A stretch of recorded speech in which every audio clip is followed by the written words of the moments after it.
ఈనాటి ఆరాధనా క్రమాన్ని వాక్య ప్రకారంగా నడిపిస్తున్నటువంటి రాజారామ గారికి హృదయపూర్వక వందనాలు తెలియజేస్తూ, కీర్తనలు పాటలో సహకరించిన వారికి, కీర్తించిన వారికి, చేరవచ్చిన మీ అందరికీ కూడా యేసుక్రీస్తు నామమున హృదయపూర్వక వందనాలు తెలియజేస్తున్నాను. ఈరోజు దేవుని యొక్క వాక్య భాగముల నుంచి ఆశీర్వాదాలు శాపాలుగా ఎలా మారతాయి అనేటువంటి పాఠాన్ని మనం నేర్చుకుందాం. ఆశీర్వాదాలు శాపాలుగా మారటానికి గల కారణాలు ఏంటి అనేటువంటి దాన్ని మనం నేర్చుకుందాం. వాస్తవంగా దేవుడు అంటే శాపాలను ఆశీర్వాదంగా మార్చేవాడు. కానీ మనం మన జీవితాలలో మనం అనుభవించేటువంటి శాపాలను ఆశీర్వాదాలుగా మార్చుకోకపోగా దేవుడిచ్చినటువంటి ఆశీర్వాదాలను సైతం కూడా శాపాలుగా అనుభవించే పరిస్థితిని కొంతమంది ఎదుర్కొంటున్నాం. దానికి కారణాలు ఏమై ఉన్నాయో, దేవుడు ఎలాంటి ఆశీర్వాదాలు ఇచ్చాడు, ఇచ్చిన ఆశీర్వాదాలు ఏ కారణాల వలన శాపాలుగా మారిపోతున్నాయి అనేటువంటి దానిని ఈరోజు లేఖనాలను బట్టి నేర్చుకుందాం. వాస్తవంగా ఆశీర్వాదాలను శాపాలుగా మార్చేటువంటి స్వభావం అనేది దేవుంది కాదు. సహజంగా లోకంలో మనం చూస్తాం. ఇప్పుడు రాజారాం గారు మైకు అనేటువంటి కుక్కను పెంచుతున్నారు. కొన్ని పరిస్థితుల్లో అదే కుక్క రాజారాం గారిని కలిసింది. అది ఆశ్చర్యమా, సహజమా? కుక్కలు పెంచిన యజమానిని కలవటం అనేది సహజం. ఎందుకంటే కుక్క స్వభావమే కలిసే స్వభావం. పోయిన వారం రైలుపేట ఒక మీటింగ్కి వెళితే మా అబ్బాయిని కుక్క కలిసింది. సరే, దానికి ఇంజెక్షన్ చేయించాలి, హాస్పిటల్ తీసుకెళ్ళాలని మేము అంటుంటే ఆ కుక్క కాల ఆయన అంటున్నాడు, ఆ కుక్క ఆల్రెడీ అన్ని రకాల టీటీలు ఇంజక్షన్లు చేయించాము, మా కుక్క మమ్మల్ని చాలాసార్లు కలిసింది, ఏమి ఇబ్బంది లేదన్న. ఏం చేసిందంట? ఆ సుబ్బారావు వెంకటేశ్వర గారి కుక్క, మా కుక్క మమ్మల్ని చాలాసార్లు కలిసింది, ఏం పర్వాలేదు. అంటే యజమానున్నే కలిసే గుణం కుక్క ఉంటుంది. ఒక సామెత ఉంటుంది, ఎన్ని పాలు పోసినా తిరిగి కలిసే గుణం ఏంటి? పాముకి పాలు పోసినా అది కలుస్తుంది. కనుక ఇవి కుక్కలకు కానీ పాములకు కానీ సహజంగా ఉండేటువంటి గుణాలు. మేలు చేసి మేలు అనుభవించి తర్వాత కీడును చూపించడం అనేది వాటి గుణం. మరి దేవుడు అయితే ఇందాక శ్రీనాథ్ గారు చదివిన వాక్య భాగంలో అందరికీ కూడా ఏమిచ్చేటువంటి దేవుడు అయి ఉన్నాడు? యాకోబు పత్రిక 1:17 శ్రేష్టమైన ప్రతి ఇవి, సంపూర్ణమైన ప్రతి వరము పరసంబంధమైనదే, జ్యోతిర్మయుడు తండ్రి అతని నుంచి వచ్చును. వరాలు ఇచ్చేవాడు దేవుడు. ఈవులు అనగా ఆశీర్వాదాలు ఇచ్చేవాడు దేవుడు. అలా ఈవులను ఆశీర్వాదాలు ఇచ్చేటువంటి ఆ దేవుడు ఎలాంటి మనస్సు గలవాడు అంటే, యోహాను రాసిన మొదటి పత్రికలో 4:8 దేవుని యొక్క స్వరూపం, దేవుని యొక్క గుణం, దేవుని యొక్క లక్షణం అక్కడ మనకు కనపడింది. ఏమంటుంది అక్కడ? దేవుడు ప్రేమా స్వరూపి అని అంటాడు. దేవుడు అంటే ప్రేమా స్వరూపై ఉన్నవాడు. ఆయనకున్నంత ప్రేమ, ఆయనకున్నంత జాలి, ఆయనకున్నటువంటి సహాయం చేసే గుణము మరి ఎవ్వరికి లేదు. దేవుడు ప్రేమా స్వరూపై ఉన్నాడు అనే పదాన్ని అక్కడ మనం చూస్తున్నాం. మరి అంత ప్రేమ కలిగిన దేవుడు, వరాలు ఈవులను మాత్రమే ఇచ్చేటువంటి దేవుడు, ఇచ్చినటువంటి ఈవులను వరాలను మరలా శాపాలుగా ఎందుకు మార్చేటువంటి ఆలోచన చేస్తున్నాడు అనేది ఆలోచన చేసి అర్థం చేసుకుని మన ఆశీర్వాదాల ముందు శాపాలుగా మారకుండా జాగ్రత్త పడాలి. మొట్టమొదటిగా దేవుడు శరీర సంబంధముగా మానవులకు ఇచ్చిన ఆశీర్వాదాలు పోయిన వారం కూడా జ్ఞాపకం చేశాడు. దేవుడు శరీర సంబంధమైనటువంటి ఆశీర్వాదాలలో మొదటి ఆశీర్వాదం ఏంటి? జీవం లేక ప్రాణం. ప్రాణానికి మించినటువంటి వరం మానవుడికి భూమి మీద మరొకటి ఏది కూడా లేదు. ప్రాణం తర్వాతే ఆస్తి, ప్రాణం తర్వాతే పిల్లలు, ప్రాణం తర్వాతే ఏదైనా. ఈ ప్రాణమే లేనప్పుడు మిగతా ఎన్ని వరాలు ఉన్నా వాటి వల్ల ప్రయోజనం ఏముండదు. ఈ ప్రాణాన్ని దేవుడు మొట్టమొదట మానవునికి ఆశీర్వాదకరంగా ఇచ్చాడు. మొట్టమొదట మానవుడికి ఇచ్చింది కూడా ఇదే. దేవుడు నేల నుంచి ఒక బొమ్మను తయారు చేసి ఆ బొమ్మగా ఉన్నప్పుడే ఆదాముకు దేవుడు ఏ వరం ఇచ్చాడు?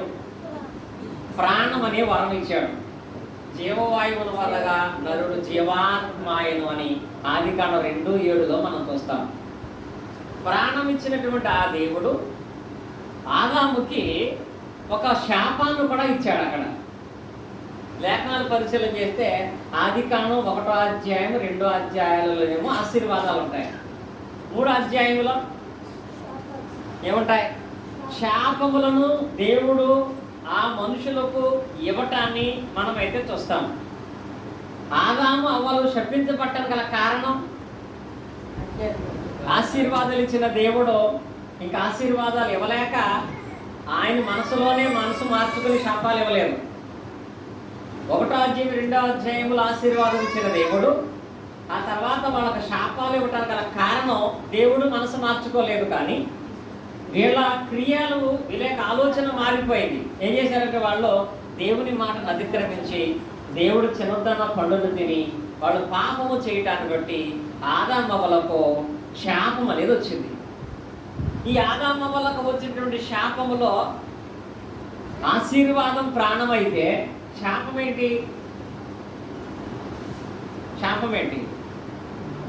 దేవుడు జీవాన్ని ఆశీర్వాదంగా ఇచ్చాడు, మరణాన్ని శాపంగా ఇచ్చాడు.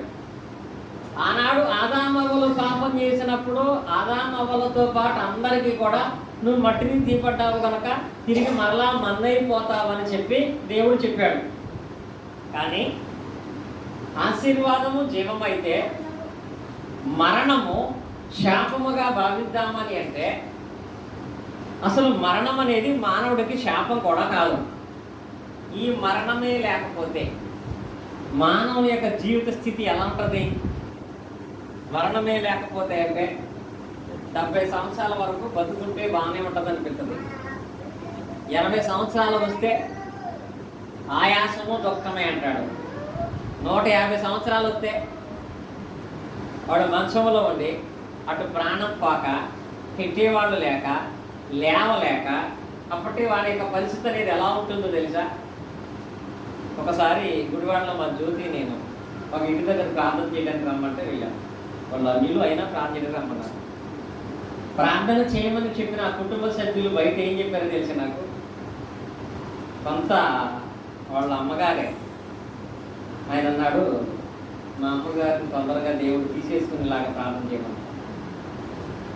నేను వెళ్ళిన తర్వాత వాళ్ళు అడిగింది ఏంటంటే ప్రార్థన చేయండి, మా అమ్మగారిని దేవుడు త్వరగా తీసేసుకున్నట్టుగా ప్రార్థన చేయమన్నారు. అంటే ఏం చేయమన్నారు? వాళ్ళు చచ్చిపోవాలని ప్రార్థన చేయమన్నారు. ఏంటి కన్నా కొడుకే తల్లి చచ్చిపోవాలని అలా ఎందుకు కోరుకుంటున్నాడు? అలా ప్రార్థన చేయొచ్చా? చావును కోరుకోవచ్చా?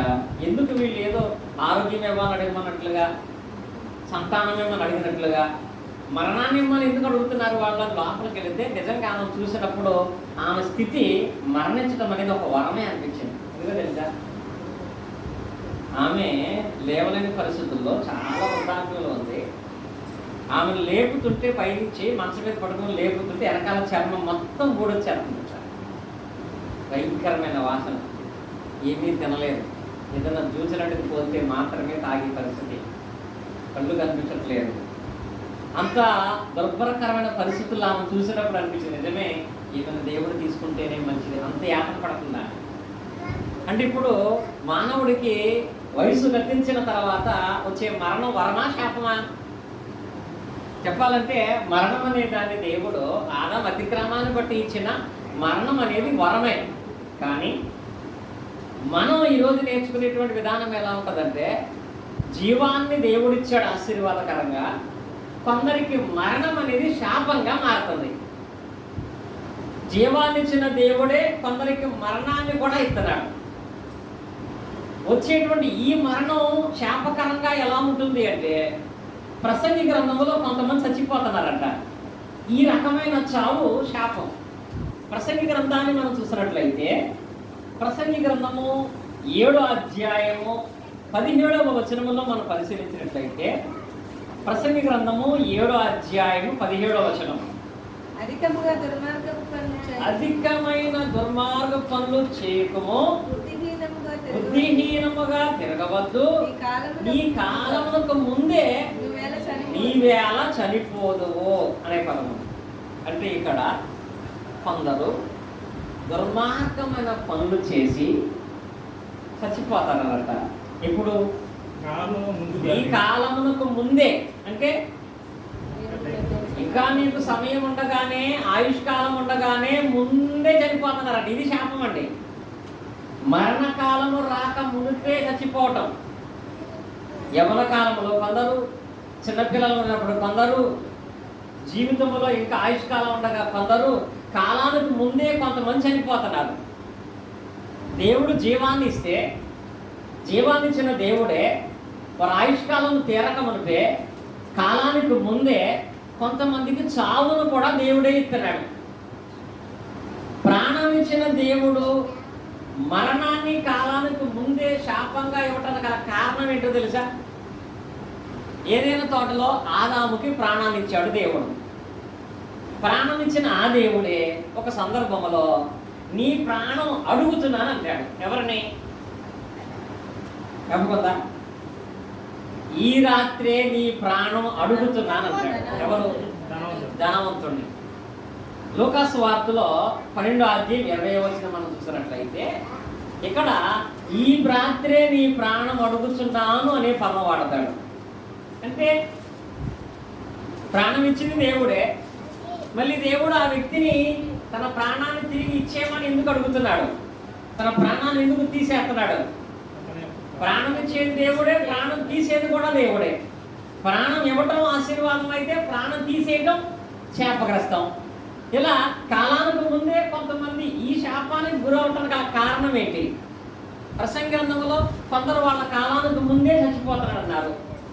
ఇక్కడ ఉన్నటువంటి ఈ ధనవంతుడు తన కాలానికి ముందే ఎందుకు చచ్చిపోయాడు? ఎందుకు చనిపోయాడు? దేవుడు తన కాలానికి ముందే, అప్పుడే పాప బాగా పంట పండింది, కొట్లు కట్టుకున్నాడు, ఆహారం అంతా సమకూర్చుకున్నాడు, అప్పుడే నిజమైన ఆనందాన్ని పొందగలిగే టైం వచ్చింది. ఆ టైంలో ఆ ఆనందాన్ని చూడక ముందుగానే ఆ రాత్రి తన ప్రాణాన్ని కోల్పోవడం కారణం ఏంటి? ఇక్కడ ఆ వ్యక్తి దేవుడు చేసిన మేలును బట్టి దేవుని కృతజ్ఞతాస్తుతులు తెలియపరచడం అనే దాన్ని విడిచిపెట్టేశాడు. కృతజ్ఞతాహీనుడు అన్నమాట. ఏమైనాడు? కృతజ్ఞతాహీనుడుగా ఉంటాను బట్టి ప్రసంగి గ్రంథంలో దుర్మార్గమైన జీవితాన్ని బట్టి జీవము కొందరికి మరణంగా మార్చబడుతుంది. జీవాన్ని దేవుడు ఆశీర్వాదం కలిగిస్తే దుర్మార్గాన్ని బట్టి, కృతజ్ఞతాహీనత కలిగిన జీవితాన్ని బట్టి వాళ్ళకి శాపముగా మరణం అనేది వస్తుంది. దీనికి గల కారణము కృతజ్ఞతాహీనులుగాను దుర్మార్గమైన జీవితాన్ని జీవించే వాళ్ళుగాను నడుచుకోవటానికి గల కారణం. మొదటిదాన్ని చెప్పాను కదా, దేవుడు శరీర సంబంధ ఆశీర్వాదాలు జీవాన్ని ఆశీర్వాదకరంగా ఇస్తే మరణం అనే శాపం ఎందుకు వస్తుందంటే కృతజ్ఞత స్థితి కలిగి ఉండకపోవటాన్ని బట్టి, దుర్మార్గముగా లోకములో బ్రతకటాన్ని బట్టి తన కాలానికి ముందే శాపాన్ని మరణంగా తీసుకుంటున్నాడు. ఇక రెండవది, దేవుడు ఇచ్చేటువంటి రెండో ఆశీర్వాదం ఏంటి? ఏంటిది? భార్య. సామెతల గ్రంథంలో 19వ అధ్యాయంలో 24వ వచనంలో దేవుడు చెప్తాడు. సామెతల గ్రంథం 19వ అధ్యాయం 24వ వచనాన్ని మనం చూసినట్లయితే అక్కడ ఆయన తెలియపరిచిన మాట ఏంటంటే, సుబుద్ధి గల భార్య యెహోవా యొక్క దానము అంటాడు. అంటే భార్యను కూడా దేవుడు బహుమానంగా ఇస్తున్నాడు. భార్యను మాత్రమే కాదు, పౌలు పత్రికలో చూస్తే భర్తను కూడా దేవుడు బహుమానంగా ఇస్తున్నాడు. కనుక దేవుడిచ్చిన రెండవ ఆశీర్వాదము ఆదాముకి ఎవరు? భార్య. ప్రాణం ఇచ్చిన తర్వాత ఆదాముకి దేవుడిచ్చిన రెండో వరం ఏంటంటే సాటి అయిన సహాయముగా అవ్వను భార్యగా ఆదాముకు దేవుడు కలగ చేశాడు. మరి భార్య ఆశీర్వాదం అయితే కొంతమందికి భార్యలు శాపంగా మారిపోయారు. ఎలాంటి భార్య తన జీవితానికి శాపంగా కనపడుతుందో తెలుసా? ఇదే సామెతల గ్రంథంలో సొలొమోను గారు 2 సార్లు రాస్తాడు ఒక విషయాన్ని. పాపం ఆ భార్య వల్ల ఎంత శాపం అనుభవించుంటాడో పాపం.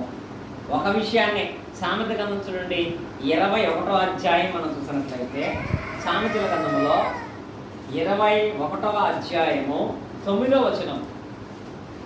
గయ్యాళితో పెద్ద ఇంట నుండుట కంటే మిద్దె మీద ఒక మూల నివసించటం మేలు అంటాడు. ఇక్కడ ఏమంటే పరిస్థితి అంటే నిజంగా ఇలాంటి భార్యతో పెద్దింట్లో ఉండటం కంటే శుభ్రంగా మిద్దె మీదకి ఒక మూల కూర్చోవడం మంచిదంట. మిద్దె మీద అంటే మిద్దె అంటే ఏంటి తెలుసా? అట్టకాయ ఇంట్లో ఏదో ఒక మోగటం. గయ్యాలంటే ఎవరు? గయ్యాలి అంటే ప్రతిదానికి నోరేసుకుని పట్టుకొస్తారు చూసారా? ఎప్పుడూ కూడా నోరేసుకుని ఇంటి వాళ్ళ మీద, బయట వాళ్ళ మీద, భర్త మీద నోరేసుకుని పడిపోయేటువంటి ఆమెతో కాపురం చేయడం కంటే శుభ్రంగా అట్టక మీదకి ఎక్కి ఆ మూల దాక్కుంటాం మంచిదంట. అంతకంటే సంతోషకరమైంది లేదంట. మరి దేవుడు భార్య దొరికిన వారికి మేలు దొరుకును, సుబుద్ధి గల భార్య యెహోవా దానం అన్నాడు కదా. మరి భార్య దేవుడిచ్చిన వరం అయితే మరి సొలొమోను గారికి భార్య గయ్యాలిగాను శాపంగాను ఎందుకు కనపడుతుంది? ఇలాంటి భార్యతో బతకటం కంటే అటక మీదకి మూలం కూర్చోవడం మంచిదని ఎందుకు అంటున్నాడు? ఇక్కడ ఒక విషయంలో మాత్రమే కాదు, ఇదే మాట ఆయన మళ్ళా సామెత గ్రంథంలోనే 25వ అధ్యాయంలో 24వ వచనంలో మళ్ళీ చెప్తాడు. సామెతల గ్రంథంలోనే 25వ అధ్యాయం 24వ వచనం. గయ్యాళితో పెద్ద ఇంటి నుండి కంటే ఒక మూల నివసించడం మేలు అంటాడు. అంటే 2 సార్లు చెప్పాడు ఆ విషయాన్ని. అంటే అతని భార్యతో అతను కనపడుతున్న నరకం, అతని భార్యలతో అతను అనుభవిస్తున్న బాధను బట్టి చెబుతున్నాడు. ఇది ఎందుకు ఇలా శాపంగా మార్చబడింది? ఒక భార్యకి భర్త ఎందుకు నరకంగా కనపడుతున్నాడు? ఒక భర్తకి భార్య ఎందుకు నరకంగా కనపడుతుంది? భార్య భర్తలనే వాళ్ళ విషయంలో వాళ్ళు ఎందుకు శాపగ్రస్తులుగా మారిపోతున్నారో తెలుసా? ఏ భార్య అయినా దేవుడిచ్చేటువంటి దానమే అని బైబిల్ చెప్తుంది. అంటే భార్యను దేవుడు ఆశీర్వాదకరంగా ఇస్తాడు అని చెబుతుంది. మరి ఆశీర్వాదకరంగా ఇచ్చిన భార్య శాపంగా ఎందుకు మారుతుంది? ఆశీర్వాదకరంగా ఇచ్చిన భర్త ఎందుకు శాపంగా మారిపోతున్నాడు అని అంటే, ఇలా శాపగ్రస్తులుగా మారిపోయి తన జీవితాన్నే శాపగ్రస్తంగా మార్చేసినటువంటి కుటుంబాలలో భార్యలు చాలామంది ఉన్నారు. ఇప్పుడు ఉదాహరణకి భార్యల వల్ల జీవితం మొత్తం నాశనం అయిపోయినటువంటి వాళ్ళలో ఒక ఆయన పేరు చెప్పండి. భార్యల వల్ల ఆశీర్వాదాలు పోగొట్టమని, భార్యల వల్ల సంతోషాన్ని పోగొట్టమని, ఇంకా ఈ బతుకు బతకటం కంటే చచ్చిపోతే మంచిది అనుకునేవాడు ఆయన ఎవరో తెలుసా? అందరికంటే బాగా తెలివైనవాడు ఆయన, జ్ఞానం కలిగినవాడు. ఎవరు? సొలొమోను. అంత జ్ఞానం కలిగినటువంటి సొలొమోను గారే ప్రసంగి గ్రంథాన్ని రాస్తూ సమస్తము వ్యర్థము వ్యర్థము వ్యర్థం అని బాధపడతాడు పాపం. ఇంక్లూడింగ్ అందులో భార్య గురించి కూడా మాట్లాడతాడు అన్నమాట. ఎందుకు సమస్తము వ్యర్థము వ్యర్థము వ్యర్థం అని మాట్లాడాడో తెలుసా? సొలొమోను గారు దేవుని యందు విశ్వాసం కలిగినంత కాలం అతనికి ఎంతో ఆశీర్వాదం దేవుడు ఇచ్చాడు. ప్రార్థన చేసినంత కాలం దేవుడు అతని జీవితాన్ని సంతోషకరంగా ఇచ్చాడు.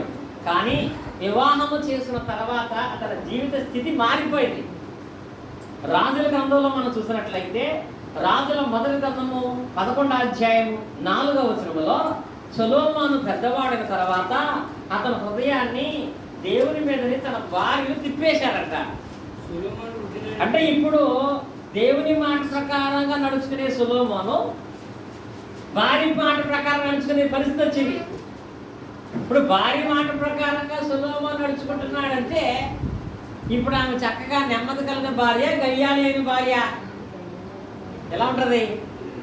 ఏమవుతుంది? ఈ బాధలు పడే కంటే శుభ్రంగా ఆమె చెప్పింది చాలు కదా అనుకునే పరిస్థితి అండి. ఏమకు ఎదురు చెప్పి మనశ్శాంతిని కోల్పోయి ఏమతో దెబ్బలాడి సంతోషాన్ని కోల్పోయి ఈ శ్రమను అనుభవించడం కంటే మామూలుగా దాన్ని చూడండి దాన్ని బతకని అని వదిలేసే పరిస్థితి. ఇలా సొలొమోను తన భార్య విషయంలో అలా డిసైడ్ అయిపోయాడు. సొలొమోను హృదయాన్ని దేవుని మీద తన భార్యలో తిప్పేసింది. ఎప్పుడైతే భార్య బానిసగా సొలొమోను అయిపోయాడో ఆ భార్యలు అన్యులుగాను లోకస్తులుగాను ఉన్నటువంటి వారు ఉన్నారు కనుక సరే కట్టేసారండి. వారు అన్యులుగాను లోకస్తులుగాను ఉన్నారు కనుక అట్టి వారైనటువంటి వారు దేవుని విషయంలో ఎలాంటి భయభక్తులు లేనిటువంటి వారై ఉన్నారు కాబట్టి అతని జీవితం అనేది అత్యంత శాపగ్రస్తంగా మార్చబడినట్లుగా లేఖన భాగాల్లో మనం అయితే చూస్తాము. అందుకే ఇప్పుడు భార్య శాపంగా మారకుండాలంటే ఏం చేయాలి చెప్పుకున్నా కదా. దేవుడు జీవాన్ని ఆశీర్వాదకరంగా ఇస్తే అది మరణంగా మారకుండా ఉండాలంటే ఏం చేయాలి? దేవుని పట్ల కృతజ్ఞత కలిగి ఉండాలి. దుర్మార్గమైన పనులు ఏమి చేయకుండా ఉండాలి. అప్పుడు మన కాలానికి ముందే మనం సావకుండా ఉంటాం. రెండవది, దేవుడు భార్యను వరంగా ఇచ్చినప్పుడు ఆ భార్య శాపంగా మారకుండా ఉండాలంటే, ఆ భర్త శాపంగా మారకుండా ఉండాలంటే, మన జీవితానికి శాపకరంగా ఉండకుండా ఉండాలి అంటే ఏం చేయాలి అంటే అపోస్తలుడైన పౌలు గారు అంటాడు. కొరింథీయులకు రాసిన పత్రికలో 7వ అధ్యాయము 16వ వచనం చదువుకుందాం. కొరింథీయులకు రాసిన మొదటి పత్రిక 7వ అధ్యాయము 16వ వచనాన్ని మనం చదువుకుందాం. 16వ వచనం. ఓ స్త్రీ, నీ భర్తను రక్షించదువో లేదో, నీ భర్తను రక్షించవద్దు లేదో నీకేం తెలియదు. నీకే తెలియను. ఓ పురుషుడా, నీ భార్యను రక్షించదువో నీ భార్య రక్షించదువో లేదో నీకేం తెలియదు. అయితే ప్రభు ప్రతివానికి ఏ స్థితి నియమించెనో దేవుడు ప్రతివానిని ఏ స్థితి అందు పిలిచెనో ఆ స్థితి అందే నడుచుకునవలెను అనే మాట రాయబడింది. ఇంకా కొరింథీ రాసిన మొదటి పత్రిక 7వ అధ్యాయంలో పౌలు గారు ఏమంటాడంటే, ప్రతి స్త్రీ ప్రతి పురుషుడు కూడా, ఆల్రెడీ ఇక్కడ వివాహం అయిపోయిన వాళ్ళు ఉన్నారు, వివాహము కావలసినట్లు వాళ్ళు ఉన్నారు, రాబోయేటువంటి భార్య శాపగ్రస్తురాలుగా ఉండకూడదంటే, రాబోయేటువంటి భర్త నీకు శాపగ్రస్తుడుగా ఉండకూడదంటే, వివాహము కాకమునిపే వారిని మనం మార్చగలమో లేదో మనం చూసుకోవాలంట. ఏం చూసుకోవాలి? ఓ స్త్రీ, నీ భర్తను నీవు మార్చగలవో లేదో చూసుకో. ఓ పురుషుడా, నీ భార్యను మార్చగలవో లేదో చూసుకో. అంటే ఇప్పుడు వివాహ సంబంధాలు చూసినప్పుడు ఏం చూడాలో తెలుసా? ఈ రోజులు ఏం చూస్తున్నారు? ఉద్యోగం స్టాండర్డ్గా ఉంటుందా, జీతం ఎక్కువ వస్తుందా, ఇల్లు ఉందా, ఆస్తి ఉందా, కుటుంబం ఉందా అనేది చూస్తున్నారు తప్ప ఆ వ్యక్తి ప్రాంతానికి వెళ్తాడా, దేవుని నమ్ముకున్నాడా, దేవుని విశ్వాసం కలిగిన వాడైనా, దేవుడు అంటే భయపడతాడా అనేది చూడట్లేదు. ఇది చూడకుండా వివాహాలు చేసినటువంటి కుటుంబాలు చాలా ఉన్నాయి. ఇప్పుడు అప్పుడేమో మారతాడనుకున్నాం, అప్పుడేమో ప్రార్థనకు వస్తాడనుకున్నాం, అప్పుడేమో దేవుని నమ్ముకుంటాడనుకున్నాం, కానీ వివాహం అయిన తర్వాత మారలేదు, దేవుని దగ్గరికి రావట్లేదు, వ్యసనాలతో ఉన్నాడు, అలాంటి వ్యక్తితో మేము ఉండలేక విడిచిపెట్టుకోలేక నరకం అనుభవిస్తున్నామని మాటలు మాట్లాడతారు చాలామంది. ఎందుకు ఆ స్థితి వచ్చింది అని పౌలు గారు అంటాడంటే, వివాహానికి ముందే నీకు ఆలోచన లేదు. వివాహం, నీ కుమార్తెని వివాహం చేసుకుంటే ఆమె నాకు శాపగ్రస్తురాలుగా మారుతుందా, ఆశీర్వాదకరంగా మారుతుందా? దేవుని కలిగినటువంటి స్త్రీ అయితే ఆశీర్వాదకరంగానే ఉంటుంది, దేవుని ఎరగని స్త్రీ అయితే శాపంగానే ఉంటుంది. సొలొమోను జీవితంలో శాపగ్రస్తంగా భార్య మాటగల కారణం ఆ అన్యురాలు. లోక సంబంధమైన జీవితాన్ని జీవించిన స్త్రీ తన అన్యురాలుగా బ్రతికింది కనుక సొలొమోను ఎంత ఐశ్వర్యవంతుడైనా జీవితం అతనికి నరకంగా కనపడింది. అందుకే దేవుడు భార్యను ఆశీర్వాదకరంగానే ఇస్తాడు, కానీ ఆశీర్వాదకరమైనటువంటి కుటుంబాలుగా మన కుటుంబాలు వచ్చేటువంటి వాళ్ళని మనం ఏర్పాటు చేసుకుంటున్నామా, నియమించుకుంటున్నామా, నడుచుకుంటున్నామా లేదనే దాన్ని ప్రధానంగా ప్రాముఖ్యముగా చూసుకోవలసినటువంటి వారమై ఉంటాము. ఇది రెండవది. అంటే దేవుడు శరీర సంబంధంగా ఇచ్చిన ఆశీర్వాదం ఏంటి? భార్య. కానీ భార్య శాపంగా ఎప్పుడు మార్చబడుతుంది? ఆ భార్య దేవుని యందు విధేయత కలిగి ఉండనప్పుడు, ఆ భర్త దేవుని యందు భయభక్తులు కలిగి ఉండనప్పుడు. కాబట్టి వాళ్ళు మార్చబడి శాపంగా కాక ఆశీర్వాదకరంగా మారాలి అంటే వాళ్ళని మొదట ఉద్యోగాలు మార్చడమో ఇల్లు మార్చడమే కాదు, వాళ్ళు మనసు మార్చుకొని దేవుని దగ్గరకు వచ్చేటట్లుగా నీవు వారిని ప్రేరేపించాలి. అప్పుడు శాపగ్రస్తంగా వాళ్ళు మారరు. దేవుని విషయంలో నిర్లక్ష్యం చేస్తే కనుక ప్రతి భార్య భర్తకు శాపంగా మారిపోతుంది. ప్రతి భర్త తన భార్యకు శాపంగా మార్చబడతాడు. ఆశీర్వాదం శాపంగా మారిన కారణం భక్తి విషయంలో భర్త పట్ల భార్య పట్ల శ్రద్ధను కలిగి ఉండకపోవటాన్ని బట్టి. దేవుడిచ్చేటువంటి మూడవ ఆశీర్వాదం ఏంటంటే, మూడవది ఏంటి? పిల్లలు.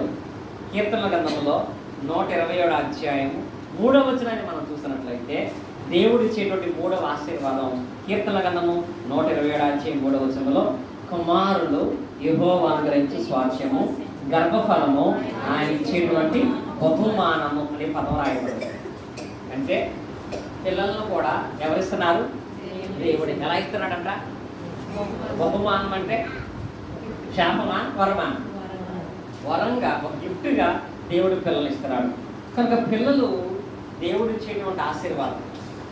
మరి దేవుడు ఆశీర్వాదకరంగా ఇచ్చిన పిల్లలు కొంతమందికి శాపాలుగా మారుతున్నారు, తెలుసా? ఆశీర్వాదకరంగా ఇచ్చిన పిల్లలు శాపాలుగా మారటానికి గల కారణం ఏంటి? పిల్లల యొక్క జీవిత స్థితిగతులను బట్టి తల్లిదండ్రులు మానసిక క్షోభను అనుభవించేటువంటి పరిస్థితి. కొన్ని కుటుంబాల్లో అయితే పిల్లలు చేసిన పనుల విషయమే కలిగిన అవమానాన్ని బట్టి, పిల్లలను బట్టి ఆత్మహత్య చేసేసుకున్న తల్లిదండ్రులు కూడా ఉన్నారు.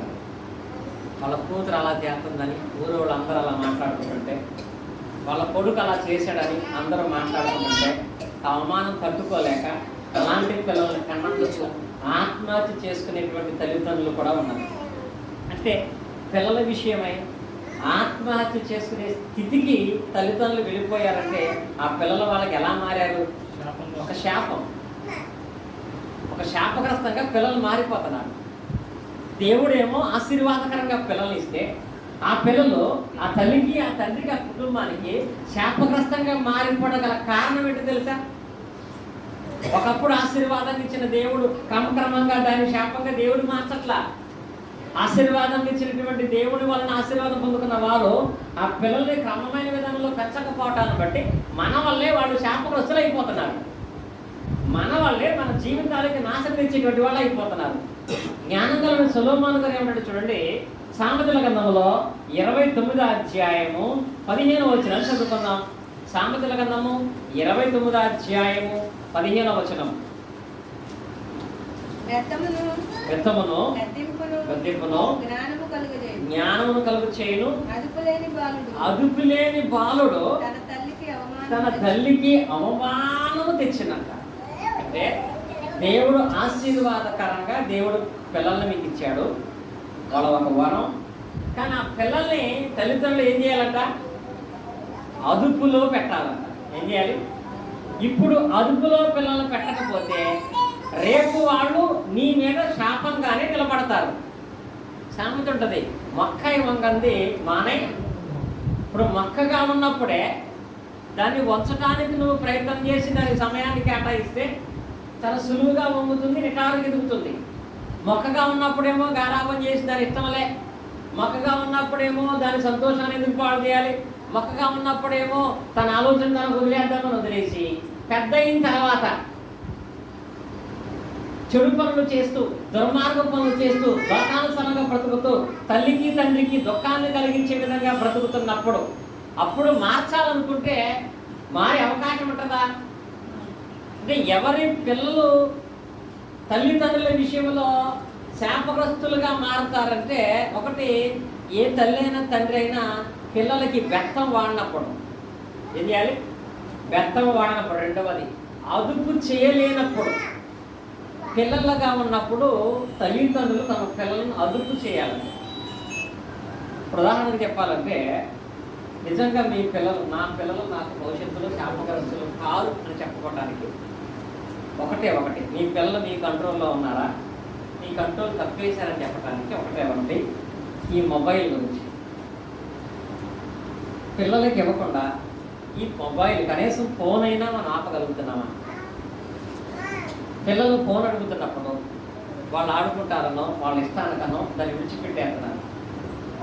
కనీసం ఫోన్ కూడా వాడకుండా పిల్లోడిని ఆపట్లేదు అంటే వాళ్ళు అదుపులో పెట్టలేకపోతున్నారు. రేపొద్దున వాడు ఏమవుతాడు? ఖచ్చితంగా మీ జీవితానికి శాపగ్రస్తుడే అయిపోతాడు. నిన్న ఒక న్యూస్ వచ్చింది, మా జ్యోతి తీసి ఇలా కూడా చేస్తారంట. 6వ తరగతి చదువుతాడు ఒక పిల్లోడు. సెలవులు అయిపోతున్నాయి, తిరిగి స్కూల్కి వెళ్ళిపోతారని చెప్పి జుట్టు బాగా పెరిగిందని వాళ్ళ నాన్న కటింగ్ అప్పుడు తీసుకెళ్ళాడు షాప్. హర్షవర్ధన్ ఉంటాడు పేరు. షాప్ తీసుకెళ్ళి షాప్ దగ్గర వాడు నాకు మామూలు కటింగ్ వద్దు, మోడల్గా నాకు గీతలు పెట్టి కటింగ్ చేయమన్నాడు. వాళ్ళ నాన్న అలా కటింగ్ చేసుకోకూడదు, అలా కటింగ్ చేయకూడదు, కుదరదు, నేను చెప్పినట్టే కటింగ్ చేసుకోవాలన్నాడు. వాడు కాదు నాకు మోడల్గా కటింగ్ చేయమన్నాడు. వాళ్ళ నాన్న తిట్టి నేను చెప్పిన మాట నువ్వు వినాలి, ఖచ్చితంగా అలాగే కటింగ్ చేసుకోవాలన్నాడు. చెప్పి ఆయన చెబితే బార్బరు మామూలుగానే అంటర్ కటింగ్ చేశాడు. పిల్లోడు ఇంటికి వచ్చేసాడు. తల్లిదండ్రులు వాళ్ళ పని వాళ్ళు చేసుకుంటుంటే వీళ్ళు లోపలికి వెళ్ళి ఇంట్లో ఉన్న పురుగు మంది దగ్గర చచ్చిపోయాడు. వాళ్ళ నాన్న అని పట్టుకుని లెగరా నీకు నచ్చినట్టు కటింగ్ చేస్తాను, లెగరా నచ్చినట్టు కటింగ్ చేస్తాను అంటున్నాడు. ఆ పిల్లోడు చచ్చిపోవడం గల కారణం ఆ రోజు తండ్రి చేసిన పని కాదు. అంతకు ముందు నుంచే వాడు తండ్రి మాట ఎదిరిస్తున్నప్పుడు, చిన్న చిన్న తప్పులు చేస్తున్నప్పుడు దాన్ని ఖండించే విధానంలో ఖండించకపోవటాన్ని బట్టి చాలామంది పిల్లల్ని ఖండించే విషయం 2 రకాలు ఉంటాయండి. కొంతమంది పిల్లల్ని గద్దిస్తుంటే పిల్లలకు కోపం వచ్చేసి ఇంకా ఎక్కువ అల్లరి చేస్తారు. పిల్లలకు అర్థమయ్యేటట్లుగా చెబుతూ పిల్లల జీవితాలు మారుస్తూ రేపు వాళ్ళు నీకు శాపగ్రస్తులు అవ్వకున్నట్లుగా వాళ్ళని మార్చాలి. పుట్టినంత మాత్రం అన్ని సందర్భాల్లో మారరు, హింసించినంత మాత్రం అన్ని సందర్భాల్లో వారు మారరు. వాళ్ళు మారేటట్లుగా తల్లిదండ్రులు పిల్లలను అదుపులో పెట్టుకోవాలి. అదుపు లేని పిల్లలు ఎప్పుడైనా సరే ఆ తల్లిదండ్రులకు శాపగ్రస్తులు కానీ మారిపోతారు. దేవుడు ప్రతి కుమారుని ప్రతి కుమార్తెను కూడా దేవుడు ఆశీర్వాదకరంగానే ఇస్తాను, కానీ వాళ్ళు అదుపులో లేకపోవడాన్ని బట్టి వాళ్ళు జీవితాలు శాపాలుగా మారుతున్నాయి. వాళ్ళ జీవితాల నుంచి వీళ్ళు కూడా శాపగ్రస్తులుగా దుఃఖాన్ని అనుభవించేటువంటి పరిస్థితి వస్తుందండి. బైబిల్లో ఎంత గొప్ప మంచివాడైనా, తెలివైన వాడైనా, గౌరవం కలవాడైనా, ఉన్నతమైన ఉద్యోగం చేసేవాడైనా పిల్లల్ని అదుపు చేసే విషయంలో టైం కేటాయించినందుకు తన జీవితంలో ఎంత దుఃఖాన్ని అనుభవించి మధ్యలోనే చనిపోయినటువంటి వ్యక్తులు చాలామంది ఉన్నారు. అలాంటి వాళ్ళలో ఒక ఆయన ఎవరో తెలుసా? ఏలి. ఏలి అంటే ఇశ్రాయేలు 12 గోత్రాలకు కూడా ఎంతో గౌరవం. ఎందుకనగా ఆయన ప్రవక్త, అందరికీ చెప్తాడు వెళ్ళి. ఆయన ఒక న్యాయాధిపతి. ఎవరింటి దగ్గర ఏ గొడవ జరిగినా, ఏ సమస్య వచ్చినా తీర్పు తీర్చేవాడు. 100 మందికి న్యాయం తీర్చేవాడు. దేవుని ఆలయంలో వాక్యాన్ని బోధించేవాడు. న్యాయాధిపతిగా పనిచేస్తున్నాడు, ప్రవక్తగా పనిచేస్తున్నాడు, యాజకుడిగా పనిచేస్తున్నాడు. ఎంత గొప్ప పని చేసేటువంటి ఈ ఏలి పిల్లలు మాత్రం కంట్రోల్ చేయలేదు. పిల్లలు మాత్రం విడిచిపెట్టేశాడు. పిల్లల్ని కంట్రోల్ చేయలేటువంటి పరిస్థితుల్లో లోకము కూడా పిల్లల్ని విడిచిపెట్టేసి. ఎందుకో తెలుసా? ఇప్పుడు ఆయనకున్నటువంటి ఉద్యోగాన్ని బట్టి ఈ పిల్లల్ని వాళ్ళు ఏమనలేరు. బట్ లోకంలో వాళ్ళు చేసే చెడు పనులను బట్టి మౌనంగా ఉంది లోకం. ఈయన కూడా పిల్లల్ని ఏమాత్రం అదుపులో పెట్టకుండా విడిచిపెట్టేశాడు. చివరికి ఏం జరిగింది తెలుసా? ప్రసంగంలో చెప్పినట్లుగా యవనస్తులు నా పిల్లలు తమ కాలానికి ముందే చచ్చిపోయారు. తమ కాలానికి ముందే ఒక్కరోజే పిల్లలు చచ్చిపోయేటప్పటికి ఆ వార్త విని ఏలీ కూడా చనిపోయాడు. నిజంగా ఇది ఎంత బాధాకరమైన విషయం. ఆ పిల్లలు చచ్చిపోక మునుపు అందరూ చెప్పేవారండి వీడికి, అయ్యా నువ్వు చెప్తున్నావు గొప్పవాడమే, కానీ నీ పిల్లలు దుర్మార్గులు, నీ కొడుకులు దుర్మార్గులు, వాళ్ళు చేసే పనులు ఎలాంటివి, వాళ్ళు చేసే క్రియలు ఎలాంటివి అని చెప్పి అలా మాట్లాడుతున్నప్పుడు ఏలీ నిజంగా ఎలా ఉంటుంది? ఏలీ వెళ్ళి పిల్లలకి యవనస్తులు అయిపోయిందని చెప్పాడండి. ఏమన్నాడో తెలుసా? మీరు దేవుని ఎదురు సరైన విశ్వాసం కలిగిన వారుగా మీరు లేరు. ఇలాగే మీరు ఉంటే దేవుడు శపిస్తాడు. మనుషుల విషయంలో మనిషి తప్పు దేవుడు క్షమిస్తాడు, కానీ దేవుని విషయంలో దేవుడు తప్పు చేసి దేవుడు క్షమించడం చెప్పినా వాళ్ళు వినలేదండి. ఎందుకంటే వినేష్ చెయ్యి దాటిపోయింది. వినేష్ చెయ్యి వాళ్ళు విడిచిపెట్టి వెళ్ళిపోయింది. ఉదాహరణకి ఒక తండ్రిగా మన శ్రీరామ్ ఉన్నాడు. ఒక తల్లి కొడుకుగా ఉన్నంత వరకు ఆయన కంట్రోల్ చేసే అధికారం ఉంటుంది. శ్రీరామ చదువుకుని ఉద్యోగం చేస్తున్నాడు, అప్పుడు కంట్రోల్ చేయగలరా? చెట్టుకి అవకాశం కంట్రోల్ చేసే ప్రయత్నం చేస్తే నా బ్రతుకు నేను వస్తారని వెళ్ళిపోతాడు. అందుకంటున్నాడు ప్రతి తల్లిదండ్రులను కూడా పిల్లల విషయంలో ఒకటి ఆలోచించండి. పిల్లలను దేవుడు మీకు వరంగా ఇస్తున్నాడు, కానీ శాపంగా ఎందుకు మారిపోతున్నారు? దానికి కారణం పిల్లలను తల్లిదండ్రులు అదుపు చేయలేకపోవటాన్ని బట్టి. ఇది మూడవది. ఆశీర్వాదాలు శాపంగా మాట్లాడగల కారణం మనుషులు తమ ప్రవర్తనను బట్టి శాపాలుగా మార్చుకుంటున్నారు. నాలుగవది దేవుడిచ్చిన గొప్ప వరం ఏంటో తెలుసా? మనం సాధించలేనిది, మనం కొనలేనిది. నాలుగవది ఈ ప్రకృతి అంతా కూడా. ప్రకృతి మనిషికి దేవుడిచ్చిన గొప్ప వరం. దేవుడు ఈ ప్రకృతిని దేవుడు ఎంత గొప్ప వరంగా గొప్పతో ఇచ్చాడో తెలుసా? కరోనా టైంలో ఆక్సిజన్ సిలిండర్లు కొనుక్కున్నామని కొందరు కొనుక్కున్నారు కూడా. ఇప్పుడు కూడా ఐసీయూలో పెట్టి ఆక్సిజన్ పెట్టాలంటే ఎంత కాస్టో తెలుసా? గంటకి 20,000 ఆక్సిజన్ పెట్టి బ్రతకాలంటే. మరి నిజంగా ప్రతిరోజు ఆక్సిజన్ కొనుక్కుంటేనే మనం బతుకుతాం అనుకుంటే ఎన్ని డబ్బులు అవుతాయి? కానీ దేవుడు ఎలా ఇస్తున్నాడు? ఉచితంగా. గాలి దేవుడిచ్చిన వరం, వెలుతురు దేవుడిచ్చిన వరం, ఆకాశం, భూమి, సముద్రం, అగ్ని సమస్తము దేవుడిచ్చిన వరం. ఈ సృష్టి అంతా దేవుడు మనకు ఇచ్చినటువంటి వరం. మరి దేవుడిచ్చినటువంటి ప్రకృతి అనేటువంటి ఈ వరం కొన్ని సందర్భాల్లో శాపగ్రస్తంగా ఎందుకు మారుతుందో తెలుసా? ప్రకృతి మన కొరకు చేయబడింది. ఆదికాండం 1వ అధ్యాయంలో ఈ సమస్త సృష్టిని కూడా దేవుడు మనుషులైన మన కొరకు ఒక ఆశీర్వాదకరంగా చేశాడు. చదువుకుంటాం 1వ అధ్యాయంలో వెలుగు మంచిది అంటాడు, ఆకాశం మంచిది అంటాడు, భూమి మంచిది అంటాడు, నక్షత్రాలు సూర్యచంద్రులు మంచిది అంటాడు, ఆకాశ పక్షులు మంచిది అంటాడు. సమస్తం మంచిది మంచిది అని చెప్పి వరంగా ఇచ్చిన దేవుడు ఇప్పుడు కొన్ని ప్రకృతిలో ఉన్నటువంటి పరిస్థితుల వల్ల అవి మనకు శాపాలుగా ఎందుకు మారుతున్నాయి? ప్రకృతి శాపగ్రస్తంగా ఎప్పుడు మారుతుందో తెలుసా? ప్రకృతి అంటే మనుషులు కాక ఈ సృష్టిలో ఉన్న ప్రతి ఒక్కటి కూడా ప్రకృతి, నేచర్. ఈ ప్రకృతిలో కొంతమంది సడన్గా మాకు కలిగిన పశువులు అన్నీ చనిపోతున్నాయంటారు. కొంతమంది మా పంటంతా నాశనమైపోతుందంటారు. కొంతమంది వారు చేసే ప్రయత్నాలు సఫలీతం రావట్లేదంటారు. వర్షం వల్ల ప్రమాదం వచ్చింది, భూకంపం వల్ల నష్టం వచ్చింది, వరదల వల్ల నష్టం వచ్చింది, వాతావరణ పరిస్థితుల వల్ల జబ్బులు చేసినాయి, కుటుంబంలో జబ్బులు రావడానికి, మనకున్న వనరులు నాశనం అయిపోవడానికి, ప్రకృతి వల్ల నష్టాలు కలగడానికి గల కారణం ఏంటి? ప్రకృతిని దేవుడు వరంగా ఇస్తే అది ఎందుకు శాపంగా మారుతుందో తెలుసా? మొట్టమొదట ప్రకృతి మానవుడికి శాపంగా మారిన ఒకే ఒక సంఘటన. ఫస్ట్ ప్రకృతి మానవుడికి శాపంగా ఎక్కడ మారింది? జలప్రళయం వచ్చినప్పుడు. ఆదికాండము 6వ అధ్యాయంలో ఏ వరమైతే దేవుడు ప్రకృతి ద్వారా మానవుడికి ఇచ్చాడో ఆ ప్రకృతి మానవుని పాలిట శాపంగా మార్చబడింది. ఎందుకు మార్చబడింది? ఎందుకు దేవుడు ఆ ప్రకృతిని వాళ్ళకి శాపంగా మార్చాడు? ఆదికాండంలోకి మనం వెళ్ళినట్లయితే 6వ అధ్యాయం 6వ వచనం చూడండి.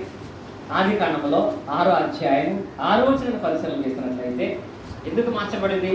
ఆయన భూమి మీద నరులను చేసినందుకు యెహోవా సంతాపము నుండి తన హృదయంలో నొచ్చుకొని తర్వాత అప్పుడు యెహోవా నేను సృజించిన నరులను నరులతో కూడా జంతువులను పురుగులను ఆకాశ పక్షులను భూమి మీద ఉండకుండా తుడిచివేదునని. చూడండి, ఈ వాక్య భాగంలో దేవుడు ఈ ప్రకృతి యావత్తును కూడా శాపంగా మార్చేద్దాం అనుకుంటున్నాడు. అనగా ఆ మనిషితో పాటుగా జంతువులను, సమస్త పురుగులను, సమస్త జీవరాశులను భూమి మీద ఉండకుండా నాశనం చేసేద్దాం అనుకున్నాడు. 1వ అధ్యాయంలో వరంగా ఇచ్చిన దేవుడు 6వ అధ్యాయంలో శాపగ్రస్తంగా ఎందుకు మార్చాడు? భూమి మీద నరుల ఆలోచన చెడ్డదనియు వారి హృదయాలోచన కేవలము చెడ్డదంటాడు. ఎలాంటిదంట? వారి ఆలోచనలు సరైనవిగా లేకపోవడం అన్నమాట. ఆదికాండంలోనే ఆయన 6వ అధ్యాయంలోనే 5వ వచనంలో ఆ పదాన్ని మనం చూస్తాము. నరుల చెడుతనము భూమి మీద గొప్పదనియు వారి ఆలోచన యొక్క తలంపులోని ఊహంతయు ఎల్లప్పుడూ కేవలము చెడ్డదని. ఎందుకు ప్రకృతి వాళ్ళ మీద శాపంగా మారపడిందంటే వాళ్ళ యొక్క ఆలోచనలు కేవలం చెడ్డయట. కేవలం చెడ్డయి అంటే ఉదాహరణకి ధనవంతుడు ఉన్నాడు, వాడి ఆలోచన చెడ్డది. ఎందుకని? తనకు దేవుడు చేసిన ఉపకారాలను బట్టి దేవునికి ఏదైనా కృతజ్ఞతా భావాన్ని కలిగి ఉండే ఆలోచన లేదండి. కేవలం చెడ్డది, లోక సంబంధంగా ఇంకా పాపములో బ్రతికే ఆలోచనే తప్ప, ఇంకా దేవునికి దూరమై జీవించాలనే ఆలోచనే తప్ప, దేవుడు నన్ను ప్రేమించేసిన దాన్ని బట్టి దేవుని కృతజ్ఞత కలిగి ఉండాలి, దేవుని దగ్గరికి వెళ్ళాలి, దేవుని వాక్యం వినాలి, దేవుని భయభక్తులు కలిగిన ఆలోచన లేదంట. కేవలం చెడ్డది. సృష్టిని ఆశీర్వాదకరంగా దేవుడిస్తే ఆ సృష్టినే చూసుకుని దేవుణ్ణి ఎదిరించే పనులు మానవుడు చేస్తాడంట. దేని ఎదిరించే పనులు? దేవుణ్ణి ఎదిరించే పనులు. ఇప్పుడు ఆదివారం వచ్చింది, మనం పొలంలో పని చేసుకోవడానికి వెళ్ళాం, ఆరాధన మానేసి. అదేంటో తెలుసా? భూమిని దేవుడిస్తే ఆ భూమి మీద నువ్వు పని చేసుకోవడానికి దేవుణ్ణి ఎదిరిస్తున్నావు. దేవుడు పశువులను ఇస్తే, కావలసిన అవసరాలు దేవుడిస్తే, వాటిని ఇంకా దాచుకోవటానికి దేవునికి నువ్వు దూరం అవుతున్నావు. అప్పుడు ప్రకృతి నీ మీద తిరగబడదా? నువ్వు మన మాట అంటే దేవుడి మాట వింటదా? ఈ సృష్టిలో ఉన్నటువంటి వాతావరణం మన మాట అంటే దేవుడి మాట వింటదా? వాతావరణం మారితే ఎలాంటి పరిస్థితులు ఉంటాయో. నేను అల్తమ్మ గారు అంటున్నారు, కరోనా టైంలో అనుకున్నానేమో ఎప్పటికీ మనుషులు ఒకరికొకరు కలిసి నివసించారేమోనని, మాస్కులు పెట్టిన దూరంగానే బ్రతుకుతారేమోనని. అంత విపత్తు దేనివల్ల వచ్చింది? ప్రకృతిలో వచ్చినటువంటి ప్రమాదం. అలాంటి ప్రకృతి విపత్తుతో మన మీద శాపగ్రస్తంగా మారితే ఎవరైనా దాన్ని తప్పించుకోలేరండి. అలాంటి శాపగ్రస్తంగా దేవుడు ఎందుకు మారుస్తున్నాడు అంటే, నీ కుటుంబ స్థితులు కానీ, నీ యొక్క భూ సంబంధ స్థితులు కానీ, నీ ఆరోగ్య స్థితులు కానీ ఎందుకు మార్చబడతాడంటే ప్రకృతి నీ మీద తిరగబడుతుంది. కారణం, ప్రకృతిని మనము ఆలోచన చేస్తూ ఆ ప్రకృతి ఇచ్చిన దేవుని విశ్వాసాన్ని కలిగి ఉండక కేవలం చెడు ఆలోచనలు మాత్రమే, కేవలం చెడ్డవి మాత్రమే మనుషులు ఉంటారు. బట్టి ఈ ప్రకృతి మనిషి మీద విభద్రమైనటువంటి శాపగ్రస్తంగా మార్చబడుతుంది. గదిగా ఒక పాట వేస్తున్నారు చాలా విషయంలో. ఏ కన్ను నిన్ను చూడదనుకుంటున్నావేమో, ఏ చెయ్యిని నాపదనుకుంటున్నావేమో, ఈ సమస్తాన్ని సృష్టించిన దేవుని దృష్టి నీ మీద ఉండి చూస్తానే ఉంటుంది. మన క్రియలకు ఫలితాన్ని ఇవ్వడానికి దేవుడు ఈ సృష్టిని ఆయుధంగా మారుస్తున్నాడు. కొన్ని సందర్భాలు మనకు శిక్ష విధించడానికి సృష్టి ఆయుధం అయితే, ఆ సృష్టి నుంచి తప్పించుకునేటువంటి అవకాశం అనేది ఎవరికీ ఉండదు. అలా ఉండకున్నట్లుగా మనుషులు కొందరు అయిపోగల కారణం ఏంటంటే, వారి ఆలోచన ఎప్పుడు కూడా చెడ్డదిగా మాత్రమే, దేవునికి దూరంగా బ్రతికే ఆలోచన తప్ప దేవుని దగ్గరగా బ్రతికేటువంటి ఆలోచనను వారి కలిగి ఉండకపోవటాన్ని బట్టి ఇలాంటి శాపగ్రస్తమైన జీవితంలోకి వాళ్ళందరూ వెళ్ళిపోతున్నారు. ఇది శరీర సంబంధంగా దేవుడు ఇచ్చిన ఆశీర్వాదాలు. ఇచ్చిన ఆశీర్వాదాలు శాపములుగా మారిపోవడం గల కారణాలు. మొట్టమొదట దేవుడిచ్చిన శరీర సంబంధ ఆశీర్వాదం ఏంటి? జీవం. శాపం ఏంటి? మరణం. జీవం ఇచ్చిన దేవుని నుంచి మరణాన్ని మనుషులు ఎందుకు ఎదుర్కొంటున్నారు? మరణము అంటే కాలానికి ముందే మానవుడు నాశనముడు గల కారణం ఎందుకు?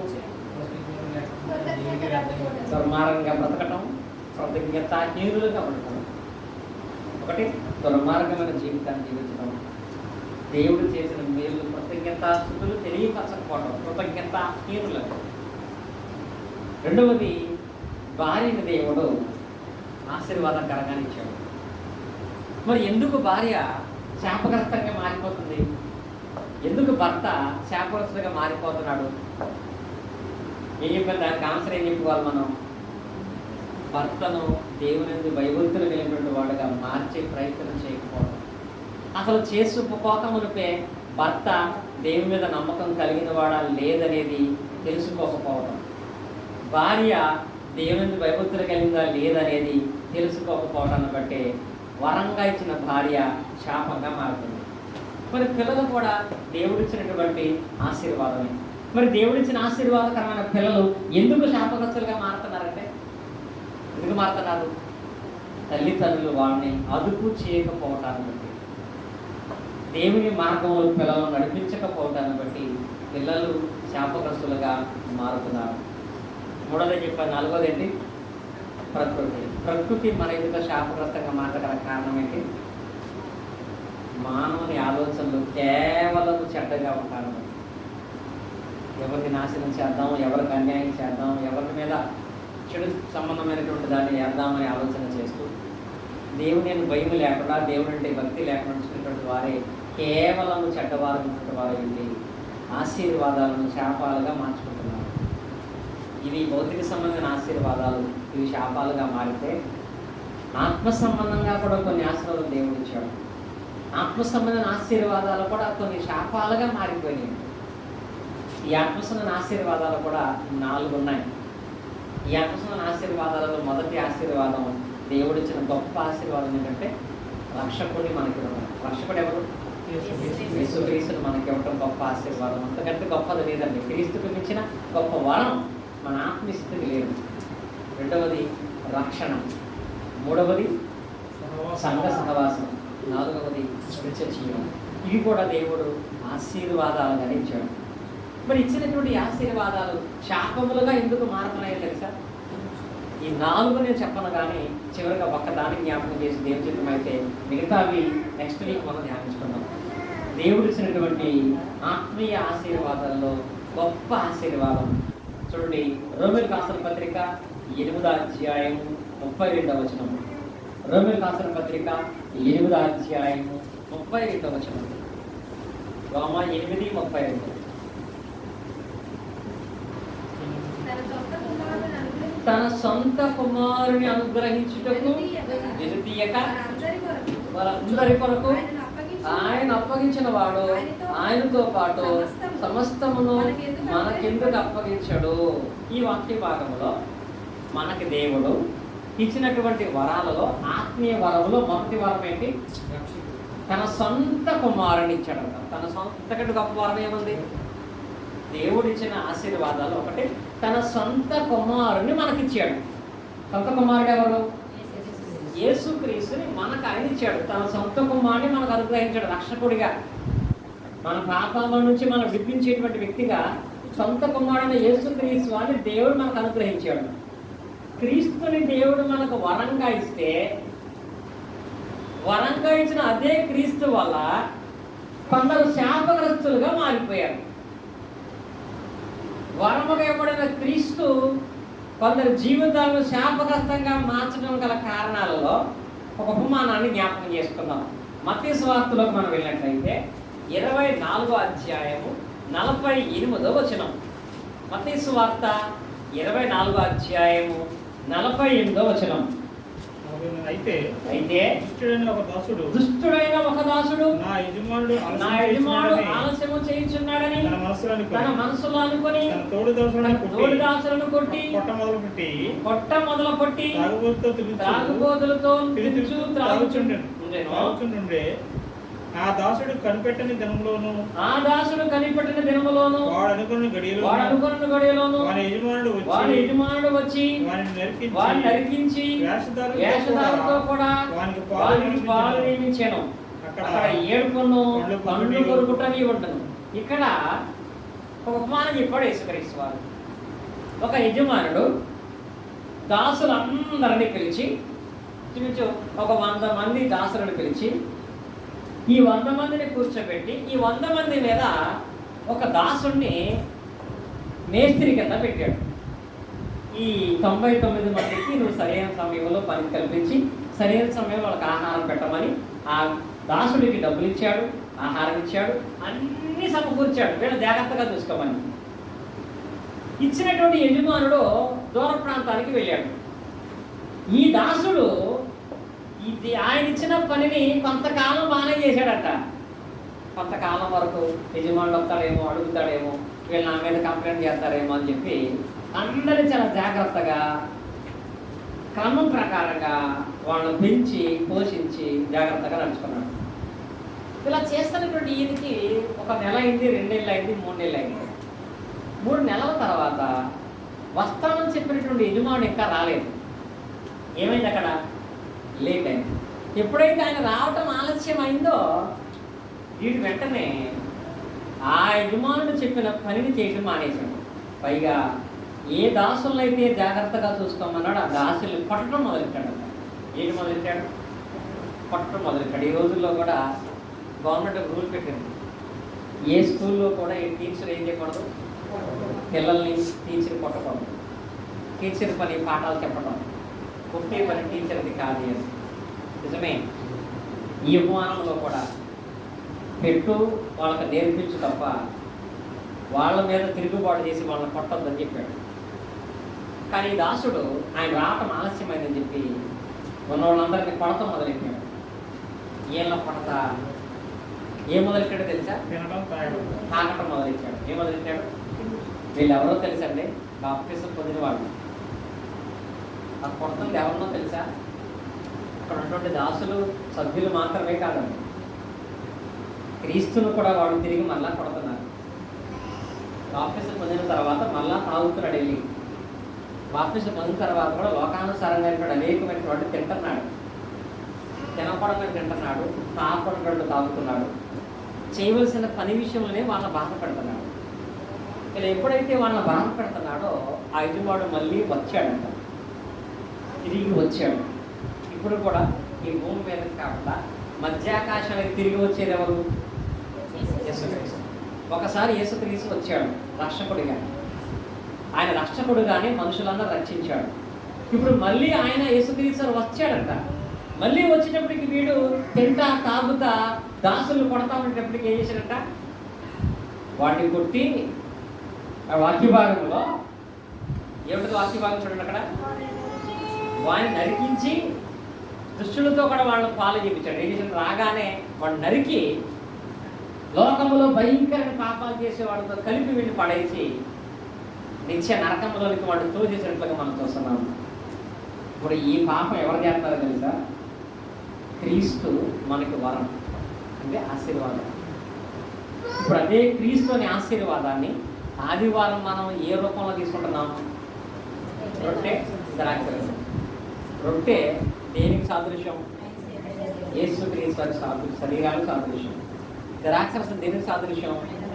క్రీస్తు యొక్క రక్తానికి సాదృశ్యం.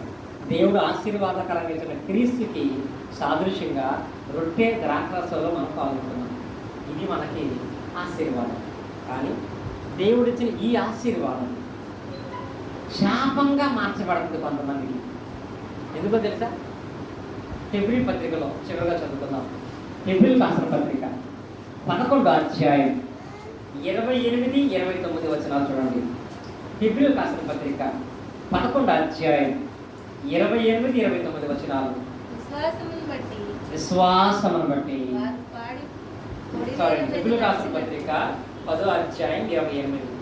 ఇట్లుండగా దేవుని కుమారుని పాదములతో త్రొక్కి తాను పరిశుద్ధపరచుటకు సాధనమైన నిబంధన రక్తమును అపవిత్రమైనదిగా ఎంచి తన కృపకు మూలముగా ఆత్మను తిరస్కరించి వాడు ఎంత ఎక్కువైన పఠనకు పాత్రుడగనని నీకు తోచును అనే పదం ఉంది. హెబ్రీ పత్రిక 10వ అధ్యాయం 29వ వచనం.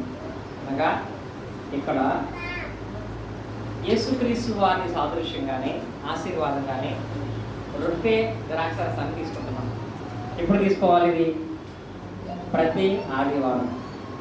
ఆదివారం రొట్టె ఆశీర్వాదం, ద్రాక్షరసం ఆశీర్వాదం. అది క్రీస్తు శరీరం, క్రీస్తు రక్తం. ఇది తీసుకున్న వాళ్ళకి ఆశీర్వాదం.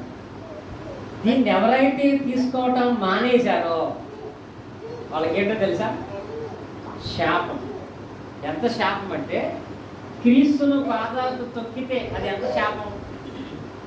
యేసుక్రీస్తు రక్తాన్ని అపవిత్రమైనది ఎంచితే, అపవిత్రమైన రక్తం ఏది? పాత నిబంధనలో గొర్రెల రక్తం పట్టుకెళ్ళొచ్చు, అది పరిశుద్ధమైంది. మేకల రక్తం పట్టుకెళ్ళచ్చు, పరిశుద్ధమైంది. ఆవుల రక్తం పట్టుకెళ్ళచ్చు, పరిశుద్ధమైంది. కానీ ఒక రక్తం అపవిత్రమైంది. ఏ రక్తం?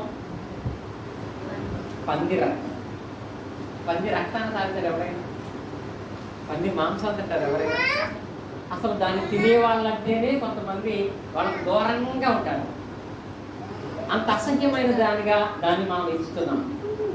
మరి యేసుక్రీస్తు రక్తాన్ని అనగా ఆదివారము రొట్టె ద్రాక్షరసాన్ని తీసుకున్నటువంటి వాడు ఆ రొట్టె ద్రాక్షరసం విషయంలో ఎలా అనుకుంటున్నాడంటే ఆ రక్తము అపవిత్రమైన రక్తమని ఆ శరీరమును తొక్కుకొని వెళ్ళిపోతున్నాడు. ఇదంత శాపంగా గ్రహించారా? అలాంటి వారిలో దేవుడు అంటున్నాడు, పగ తీర్చుట నా పని, నేనే ప్రతిఫలమిస్తాను. క్రీస్తు మనకు ఆశీర్వాదం, కానీ కొంతమందికి అది క్రీస్తు శాపంగా మారుతాడు. కారణం రక్షణ పొంది కూడా ఆదివారపు దినాన్న రొట్టె ద్రాక్షరసంలో పాల్గొంటూ నిర్లక్ష్యం చేస్తూ భయం లేకుండా ఉంటారు. చాలా సందర్భాల్లో మా జ్యోతి నేను బయటికి వెళ్ళా కట్టదు. పాలు గుజ్జులు పెట్టలేదు ఏమైపోతాయో, ఈనర్ కట్టనలేదు ఏమైపోతావు, గ్యాస్ కట్టనలేదు ఏమైపోతావు, భయం.